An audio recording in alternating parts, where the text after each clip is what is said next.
Coming up, financial information that could change the way you plan your retirement. Some pets making a difference with the impact of a touch for those who need it most. And a new treatment making prostate cancer patients a little more comfortable. All this and more is next on Time for Living.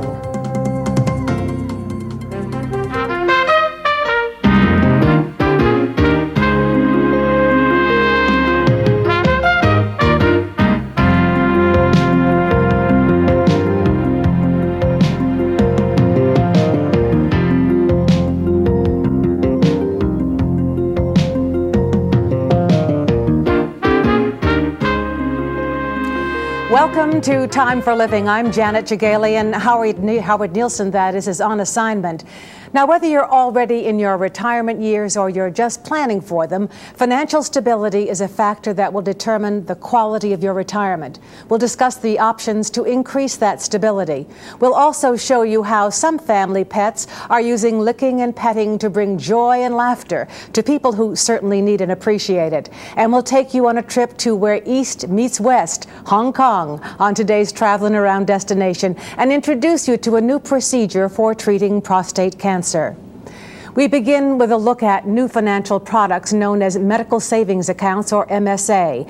And while a medical savings account is not for everyone, it certainly can benefit those who are in a position to take advantage of it. For instance, if you don't spend a lot of money on medical expenses, the money you contribute to an MSA can remain in the account to grow tax deferred. Of course, nothing is that simple. There are guidelines that must be observed.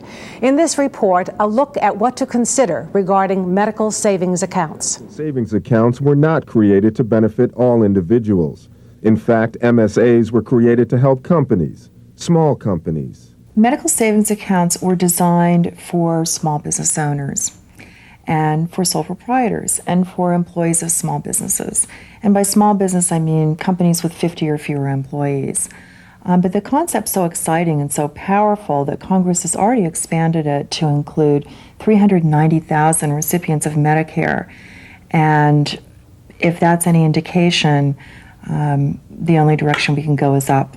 Regardless of the initial goal to help small companies, most industry experts agree a medical savings account works best for individuals who are relatively healthy and who are receiving an income tax that puts them in a higher income tax bracket. Medical savings accounts are tax-deductible savings accounts that work much like an IRA. In any given year, an individual can deposit up to $3,375 into an account.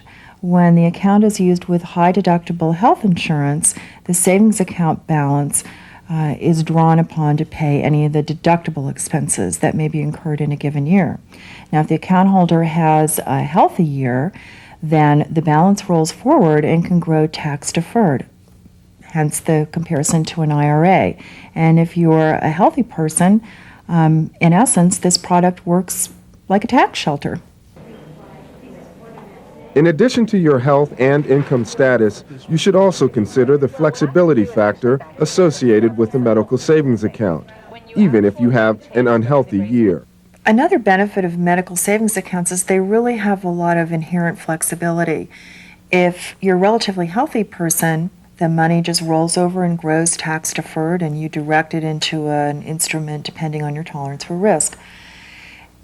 On the other hand, if you have a year or a period of time where you are incurring health expenses, the range of health expenses covered and allowed as deductible expenses under the legislation for medical savings accounts is really very broad, much broader than many insurance policies allow for today.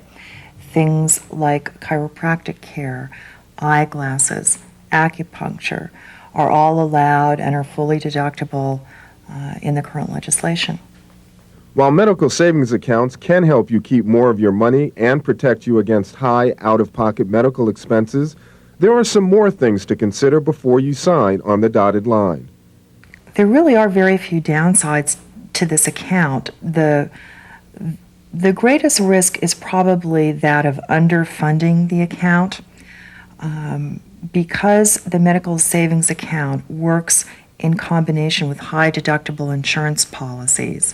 Depending on the insurance policy and the deductible threshold that you've selected, if you don't balance that by funding your medical savings account, and you do have a year where you incur larger than normal medical expenses, you may find yourself short of funds in the medical savings account, and you'll just need to make up that balance straight from your pocket. So the way to avoid that is to fully fund the account, and your total risk in any given year, of course, is capped and protected by the insurance policy. As with any financial product, there are strategies you should consider before using the product. I think there are two ways to approach funding the medical savings account. One is to do a review of the medical expenses that were actually incurred in the previous year and, perhaps increase that nominally as a little bit of a cushion. Another approach, depending on your income tax bracket and your earnings, and we do recommend this product primarily for people who are in the, the higher end of the income tax bracket, just fund to the maximum, because that's money that's going to grow and work for you in the future. And one thing we know is that you can never have too much money in retirement. If you'd like more information regarding medical savings accounts, you can call Wells Fargo Bank at 1-888-493-2672. That's Wells Fargo Bank at 1-888-493-2672. When Time for Living continues, more options for your financial future. Steve Burke joins me in a moment.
Welcome back to Time for Living. We're talking about financial planning and what we can do to make sure we're financially comfortable in the later years of our lives.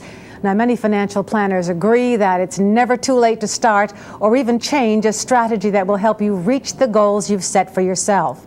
Joining me now to talk about the many products and many options available when it comes to financial planning is our own financial expert, Steve Burke.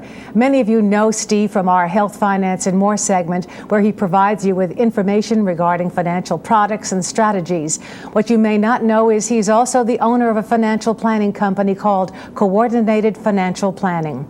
Welcome to Time for Living. Thank you. Have to be welcomed. You're here every week anyway. Indeed I am. But it's nice to see you and to have you in studio to respond to some of the questions that undoubtedly many of our viewers have in mind. For example, I know it may sound like Finances 101, but what is financial planning? Good question. Financial planning basically is a manner, a strategy of accumulating money for the things that you want later on in life. It could be 5 years from now or 10 years. Generally, it refers more to retirement times, but it can also involve education, vacation planning, that type of thing. And who is the person most likely to be doing financial planning? I mean, is it an accountant, an insurance agent, a broker, an attorney? All of the above. Is that right? Yes, right. Yeah, actually there are many people in the lines, the professions that you mentioned, who do it. And then there are, in the last 10 years, a group of people who are certified as financial planners. Or with the CLU organization, which is life insurance oriented, CHFC people. But basically, the people that you mentioned are quite capable in many cases and do concentrate on it. And then, as I said, there is a group really right now who focus on just financial planning. And who is the audience that you have to try to appeal to when it comes to financial planning? So many people graduate from college and have their college loans to have to pay off, and then they get married, and then they have tuition to think about, and then weddings, and then suddenly there's no time for planning for retirement. Indeed, right. Well, actually, that's a very good point. I think that people have a misconception about financial planning. First of all, it is something that you can start early on, and it's quite simple. You don't have to get very involved. You can, but you don't need to. And so the idea is that if you can, as you say, graduate from college and pay off your debts, it's a good time to start, even modestly, with financial planning at that time. And the idea is it's sort of like building a house, in this case a financial house, what you want for yourself and your family. And if you work with a financial planner or someone who works in that area and let them know what your specifications are, you'd be pleasantly surprised, I think, most of the time as to how close to your goals you can arrive. But do you have to have a certain income in order to consider this? Or not at all. I mean, if you're a salaried person, not really at the high end, you still should do some financial planning. Absolutely. As a matter of fact, the irony to me has always been that those people who have more modest incomes or assets really cannot afford to make mistakes as readily as, for example, people with a lot of money. And so it behooves all people, young and old, to deal with it as quickly as possible. And the other thing I think that puts people off is they're of the opinion, as you suggest, that you need to have lots of money or lots of things, and that's not so. You can start very modestly and grow with it. So the long and short of it is everyone should in some form or another develop a financial plan. But let's talk about what we mean by dollars. I mean, there are some people who feel as though $100 a month is what they should be giving. Maybe there are others who feel, I can't afford that 100. Maybe 20 is all I can. Is that just something that no financial planner would even consider taking on or giving advice to that kind of person? Hopefully not. Financial planners, this is a bit much, but it's not a bad analogy, properly should be like a family doctor. The first thing that you need to have with a financial planner is good chemistry. Someone who reads you properly, who can repeat to you what you want, because you're the expert. People like me are technical assistants. I work for you. I don't work for companies. I don't work for products. I work for my clientele. And my clientele range all the way from people of very modest circumstance to people who are quite affluent. So it's good to start modestly, and if you find someone who says, well, I can't be bothered with $20 a month or something, it's good to look for another person. Isn't it true, though, that people who are at that lower end probably need the most creative kind of financial planning for the future? I think so. And again, it depends upon age to some degree. As you suggested initially, timing is everything. And if you have a lot of time, you can afford to thrash around a bit, make some mistakes if you can. On the other hand, as you wait and wait and wait, then you get to the point where you really cannot afford to make mistakes. So basically, as you suggest, it's good to get on with it, even although it's very simplistic initially, and then you go from there. All right, let's say that a person begins their financial planning and suddenly they hit some adversity, something that was unexpected, and they're, say, into their 40s. Sure. And they're kind of, bent out of shape, and they're unable to begin building on what they had before because they had to use it. Sure. Is it too late to then pick up and start again? Not at all. No, as a matter of fact, if anything, it becomes, I think, more imperative that the person get right back into the swing if they possibly can, because as you suggest, they've used up 15 or 20 or 25 years, and again, they're running out of time at the other end. So by all means, I think the big thing with financial planning with a lot of people, if you have a financial planner who, as I said, is sort of like your family doctor or your money doctor, if you will, it is good to have the understanding between the two of you that change which is going to occur, as we all know, will not be something that will put you off. You may have to step back a little bit or retrench, but the long and short of it is that you just keep a financial plan going all the time, not unlike, for example, being at sea in a boat. You set a course and you adjust as you go along because you have a destination. Now, every week, Steve, you talk about different types of financial planning and products. Now, what are these products that are involved in financial planning? Lots of products. Actually, there is no one perfect product, first of all. I think the public recognizes it, but it's important to repeat. There are lots of good products, lots of good companies, and lots of good people, but there's no one perfect product, and so you have to mix and match, or as Mother used to say, not all the eggs in one basket. And the idea is you start with the areas that are tailored to you. You know best about yourself. And as a result, when you talk to a financial planner, you should explain what you want, what your goals are, your time frame, your investment capabilities, and what your risk profile is. In other words, how much risk are you prepared to take for how much of a return? All these things are very personal, as you can see. But do you have a crystal ball that you look into and try to figure out what's going to happen 25, 30, 40 years? Right. Well, I mean, I think that's so impossible. It is. At least I believe it is. Now, there may be some people out there that say they can do it. I cannot do that. Actually, what we do is we deal with trends, and I think you'll find most financial planners deal with trends. Trading, which is in and out type of thing, is not something that we generally do. As a matter of fact, we don't generally do it. We don't do it. What we do is deal with trends. And it speaks to just exactly what you're talking about, which is as you go through your lifetime, things do impact you financially and socially and economically, all kinds of ways. But you can adjust your plan. And the one basic rule that you should always keep, whatever your position in financial planning is, to keep your operation flexible, so that whatever does occur can in fact be modified. As you suggest, down the road you can adjust. But do most people sort of leave it in the hands of the financial planner? I mean, if you're into mutual funds, you don't really know all the funds that you're in, or you know the fund, but which stocks are involved. And so how do you know what to follow, what to track, or should you bother? Well, yes, you should bother. And the more involved you can be, the better. However, you hit a very I think, important point, and that is that a lot of people are really not interested enough to get involved. However, it's a good idea to review with your financial planner at least once a year, sort of like your medical checkups. Once a year, what your progress is. You don't have to have the specifics in terms of what mutual fund did what, although that should be provided to you if you want it, but rather what kind of progress are you making? Is it to your satisfaction? And if it isn't, why isn't it? One of the things that I generally close my segment of the program with is ask lots of questions. Our job is to respond to you, to make clear to you what is happening to your money. Now, the medical savings account is a new product. Yes. Do you envision that we're going to see more new products coming out in the future as the economy changes, as things become more difficult or improved for others? Excellent point. Yes, in a word, yes. I think that you're going to find medical savings accounts, for example, is a good example of that.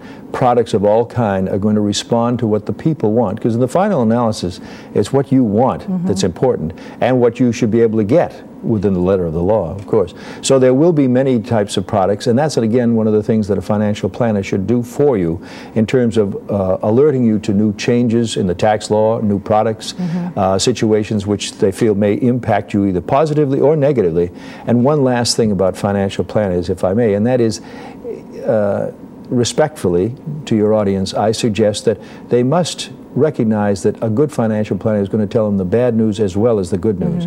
We don't like to do that, but in all honesty, I think it defeats the purpose of a good financial plan if you don't know the downside as well as the upside. Well, you know, there are a lot of people who have pensions. There are a lot of people who feel the 401k is the way to go. But you're saying that you've got to do a little bit more than that if you want to, in your retirement years, do some traveling and do some other fun things as well as just simply, you know, having a mortgage-free home and enjoying the grandchildren.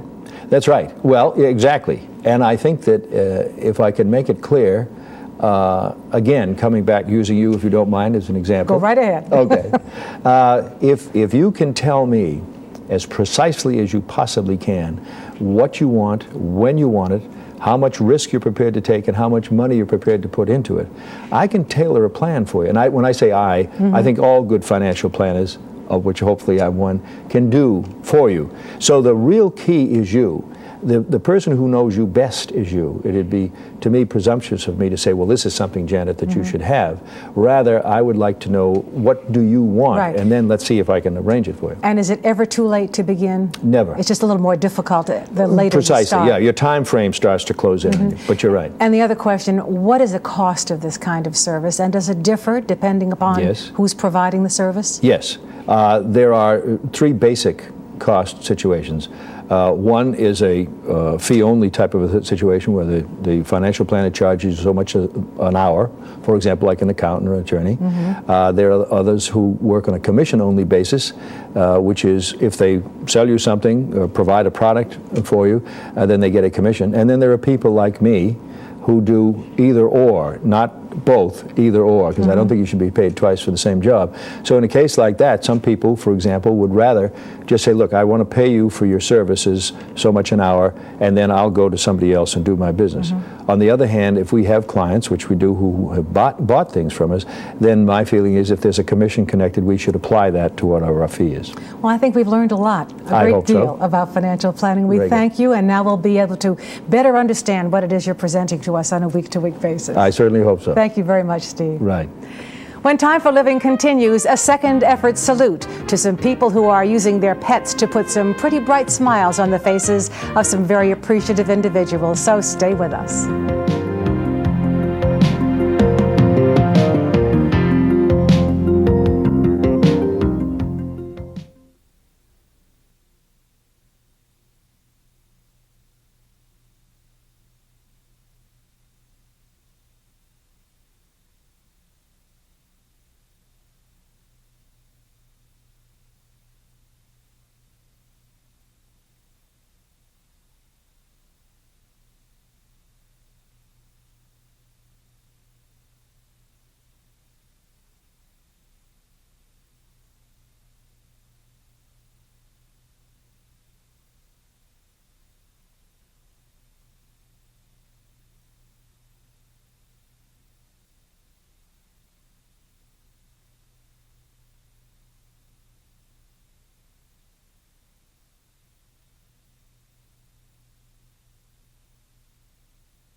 Welcome back to Time for Living.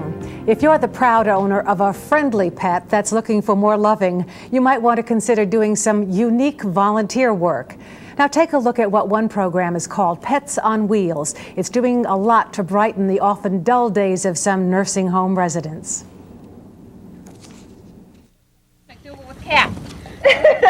Residents of the Asbury Methodist Village nursing home are about to receive some much-needed TLC from a few furry visitors. Come on, Raven. The four-legged friends and their owners have passed the temperament test and have been accepted by the Mental Health Association's Pets on Wheels program to be volunteer visitors. I loved it. Oh, yeah. Here, you can hold it. Let me put this. Elizabeth Cowdery and her West Highland Terriers, Lynx and Kaylee, visit their friends 2 to 3 times a week. Oh, they brought lots of joy of love. You just see a transformation from someone who appears to be lonely or quiet, who just brightens up, and it does make their day. Come on, we'll go see Dr. Childers. Volunteers Susan Walsh and her Scottish Terriers, Izzy and McDougal, find the work rewarding. It brings me an awful lot of joy. Sometimes I haven't felt well myself, and I think, oh, let me go to the nursing home. And we come, and I feel better just being here. Besides the social benefits for everyone, research has shown that petting a dog or cat can lower blood pressure and reduce anxiety. And there's more. Pets make us laugh, and we all know that laughter picks up our spirits. And there are those natural endorphins, they're natural painkillers that our body has, and laughter increases those natural endorphins. Touch is known to have many healing factors. However, some older people who need it the most are living without it. I think these people are they're sort of touch-starved. They need to get their hands on these wonderful creatures who are so loving and giving and totally non-judgmental. This is Mary Norton reporting. If you're interested in visiting the elderly with your pet, call the volunteer office of your local nursing homes and see if they have a program like Pets on Wheels. If not, you may want to inquire about setting up a similar program so many more lives can be enriched. Now pack your bags. When we come back, a trip to Hong Kong, where East meets West. Traveling around is next. Stay with us. It's Kate.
Welcome back to Time for Living. I'm Janet Chagalian, and it's time for our Traveling Around destination. The place we're visiting today is a place where the past mixes with the present and the future is uncertain. But no matter what the future brings, Hong Kong is certainly a place with everything anyone could want, as you'll find out in today's Traveling Around destination. Hong Kong was conceived as a place of commerce, a place where the West could trade with the East. It indulged in the business of business. As such, it certainly offers some of the best shopping in the world. From the latest Paris and New York styles to Asian antiques, handicrafts, and exquisite jewelry, Hong Kong satisfies just about every shopping urge. This unbeatable catalogue of goods is showcased in the slick splendor of the world's finest fashion boutiques, vast malls brimming with shops, and alleyway markets where bargaining is king. While upholding its status as a shopping mecca, Hong Kong has quietly built up its reputation in the performing arts. There's a profusion of venues with a blaze of cross-cultural activities. Shakespeare is performed in Cantonese. Orchestras perform classic Chinese melodies. And celebrated international artists regularly appear in the territory.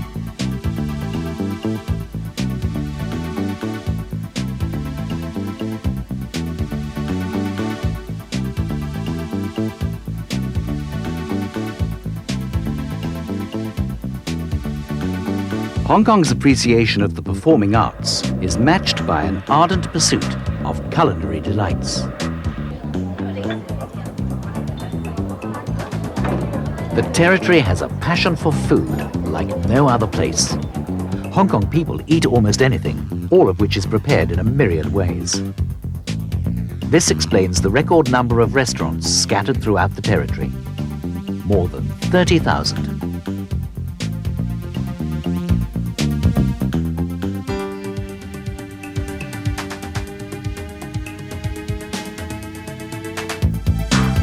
With so many temptations, it's not surprising that few people are more expert on dining than the Hong Kong Chinese.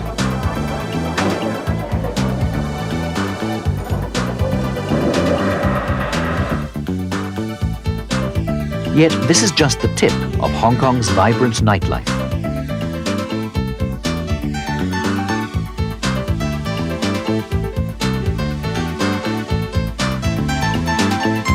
In true Hong Kong style, the territory has molded and absorbed the best entertainment on offer from the East and West.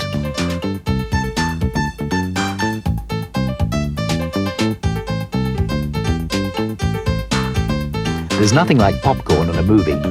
And while Hollywood films may dominate worldwide, the vast majority of Hong Kong's silver screens flicker with exciting locally produced fare. The blend of Western influences combined with Chinese flavors extends to almost everything. Bars, karaoke, live entertainment, even night markets.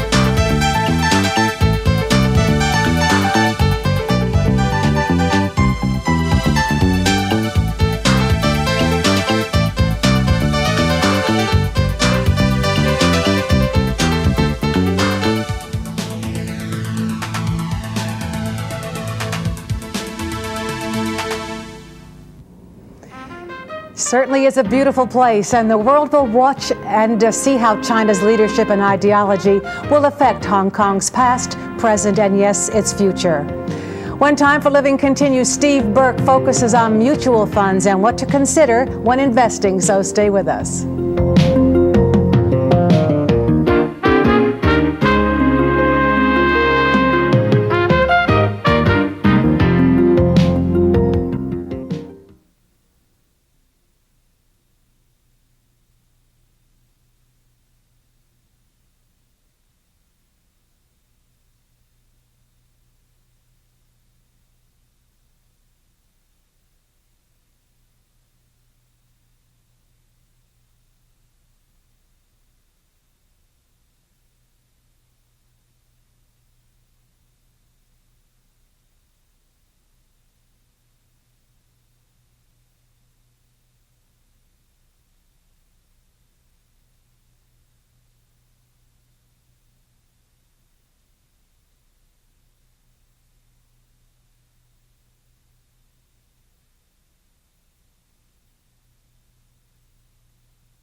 Welcome back to Time for Living. You know, oftentimes when we try to plan or sort out our financial situation, we don't know what questions to ask. With so many products from which to choose, it's difficult to focus on which one would work best for your situation. Since we focused on several different financial situations in today's show, we decided to take a more in-depth look at what mutual funds and what you need to consider. Here's Steve Burke with the focus in today's Health, Finance, and More. In recent programs, I've been suggesting that you ask lots of questions relative to the product or strategy being presented to you. One of our viewers said, "That's a good idea, but what are the questions I'm supposed to ask?" With that in mind, I thought it would help if we talk about mutual funds by asking lots of questions about them, things you should know. One of the first questions you should ask is, when I retire, can I receive a certain amount of money every month from the fund or funds? The answer is generally yes. It is possible to receive a specific amount on a periodic basis or a percentage of the value of your fund or funds. This allows you to anticipate an amount of money each month, quarter, or year for budgeting purposes. It's important that you are constantly aware of the value of your fund so that you don't accidentally decimate your asset. A practical approach is to determine what the 10-year history of the fund or funds has been. That done, plan to take less income than your fund should generate. Example, if your fund has been realizing a 10 to 12% average return, consider drawing down 8% annually. This gives you some protection from overdrawing the account. However, always keep an eye on the balance. Remember, fund values go down and up. You might want to stop or change the income stream you are receiving to avoid a zero balance. What kind of fund should I buy or have in retirement years? Some simple approaches. Funds with a 10-year performance record which impresses you rather than a hotshot new fund which hasn't been around for the downs, but only the ups. A fund with an investment philosophy which is in tune with your thinking, conservative, aggressive, or moderate. Diversify your funds. The old not all the eggs in this basket approach, since there are over 7,000 mutual funds out there, you have a lot of choices. Also, by investing in different funds, you can adjust your risk. Remember, the stock market mutual funds arena is risky. By putting monies in those funds whose objectives seem in line with yours. And do some research, if only to ask lots of questions. Where can I get objective information? There are a number of sources, Wall Street Journal and Morningstar Incorporated being two of the better known places for information. Once I've invested my money, can I change to other funds or other products? Certainly. But again, make haste slowly because funds go up and down. You don't want to spend your time guessing about timing. Better to stay with a good, solid family of funds which allows you to move around in the family and thus minimize fees if you choose to make any moves at all. Generally, it's good sense to ride with the fund or funds you originally picked unless very obviously you have made a mistake. The good funds have a tendency to increase in value, albeit there may be some down times. Can I avoid taxes by reinvesting my dividends, interest and capital gains with my fund? No. Except in those cases where you have a mutual fund or funds in your 401k, IRA, some other form of pension plan, or possibly in a variable annuity or variable life plan, which have some of the characteristics of a mutual fund and whose returns are tax deferred. If your money is not protected by some of the aforementioned products, you must pay taxes even if you have reinvested the returns from your fund and never cashed a check. What sort of fees or commissions can I expect to pay? There are fees, if only the type called 12B1, which are very hard to define in dollars, but they are there nevertheless. After all, like any business, mutual funds need to be paid for providing their services. In many cases, you have a choice of how to pay these charges. Some of you have heard of no-load funds. The fact to keep in mind is that there are fees and or commissions up front, in the middle, or at the end of your relationship with any fund. No-load simply means they have a way to be paid which is more palatable to some people than load funds, which also have different ways of being compensated. It's my suggestion that you use one of the many honest, able representatives available, unless you want to do all the necessary homework yourself. Ask them how they get paid and what their commissions and fees are, and don't do business with someone unless the chemistry is good. Your common sense has gotten you this far. Keep on believing in your judgment about people and things. This is Steve Burke, Time for Living. If you'd like more information about mutual funds or any other topic you've seen on Health, Finance, and More, then write to Time for Living, care of Health, Finance, and More, Post Office Box 8452, Boston, Massachusetts 02114, or call us at 800-232-7213. And our fax number is 617-329-1774. When Time for Living continues, a look at a new treatment for prostate cancer. We'll tell you how it works when we come back.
50% of men over the age of 60 will be affected by an enlarged prostate.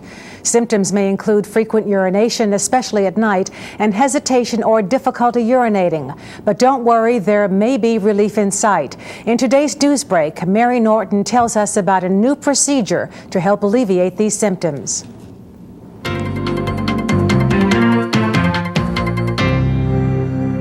Until recently, surgery or medication was the only answer to treating an enlarged prostate, a condition known as BPH. But since the FDA has approved the use of microwave thermotherapy in treating this condition, men now have a safer choice with little or no side effects. Thermotherapy is a new technology whereby heat is delivered into tissues, and in so doing, it destroys the tissues, allowing the patients to have, in this case, symptomatic improvement from an enlarged prostate. At the Bay Area Renal Stone Center in St. Petersburg, Florida, patients are being treated for BPH with the prostatron, which uses this new microwave technology. How much pain are you having now? No pain. Good. Good. You feel the heat, but there's no pain. With the prostatron, a small catheter is inserted into the prostate. An antenna within the catheter produces radiative heat, which is directed to reduce only the obstructive prostate tissue. Because there is a built-in cooling system, the patient feels only a small amount of heat. The actual procedure itself took possibly an hour, and there was some discomfort, but nothing that you would remember. It was not a traumatic experience at all. The doctor monitors the heat being sent to the patient. So far, the machine has not shut off once, and if it gets too hot, it will shut off. The goal of this, again, is to provide symptomatic relief in the majority of men with an anesthesia-free outpatient 1-hour treatment. And the one thing that we learned over the course of our studies here in the United States is that above all, this is a safe treatment. They have no real adverse side effects. These patients do not have to have surgery and the risks involved, do not have to have a general anesthetic and the risks involved, do not need to be taking a pill every day and the costs associated with that and the nuisance associated with that. I think a lot of men delay treatment of this disease because of the untoward effects associated with surgery, because of the fact that they may need to take medication with side effects, albeit relatively small. There are still side effects for the rest of their life on a daily basis. Well, often when we get to maximum power, it's pretty uncomfortable, and you're doing great. Is this maximum now? Yes, we've been at maximum power now for at least 10 minutes. Well, that's the worst. It's not that at all. It's a lot better than being in the hospital, that's for sure. I'm Mary Norton reporting. It certainly is good to hear there's improvement in technology when it comes to fighting cancer. Hopefully, people will continue to seek treatment without fear. Another health issue is the focus of today's Medical Minute. Many older adults began smoking when they were several years younger, some even in childhood.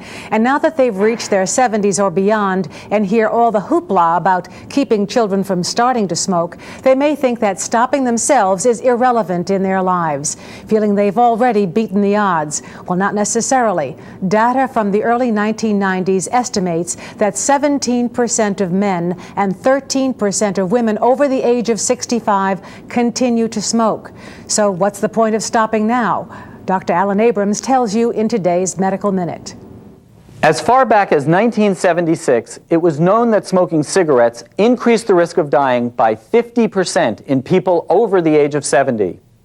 Since then, many studies have verified the fact that continued smoking in the later years increases the risk of death from a variety of causes, including cancer of the lung, esophagus, lip, oral cavity and throat, pancreas, kidney, and bladder.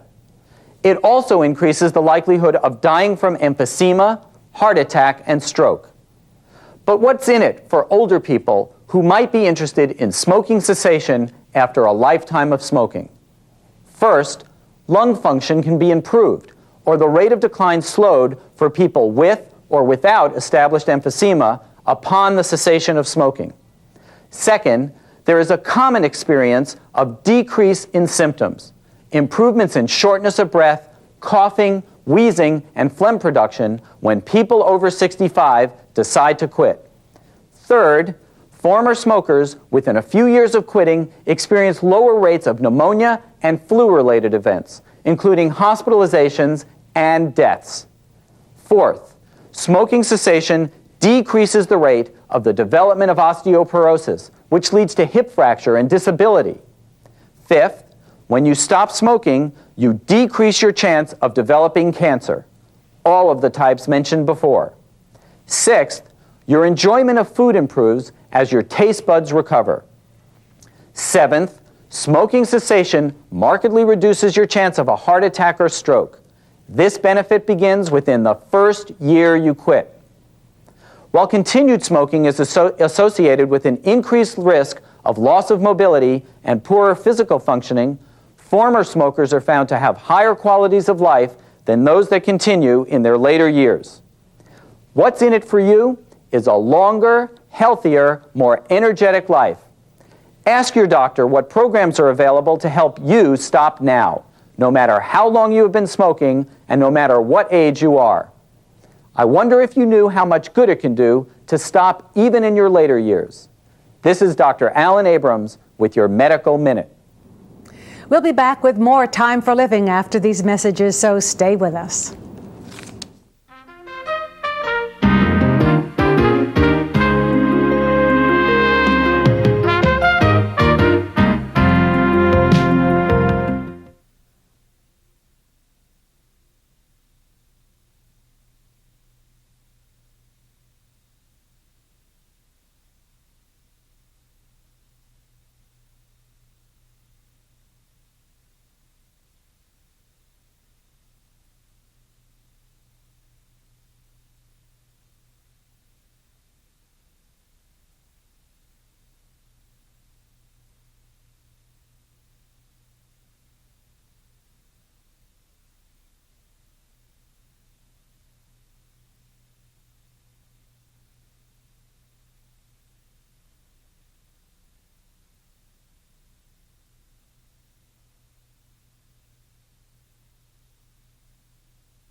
Now, before we go, we'd like to give you our address once again. In the event you have any questions, comments, or suggestions, please write to Time for Living, Post Office Box 8452, Boston, Massachusetts, 02114. Our telephone numbers are 1-800-232-7213. Our voicemail, 617-329-1774. As for the fax machine, please do drop us a note. We'd love to hear from you. Well, that about does it for this week. We hope you'll join us again next week. We'll introduce you to more interesting people and places, because this show is not only for you, it's about you. So until next week, remember, it's time for living. Do take care.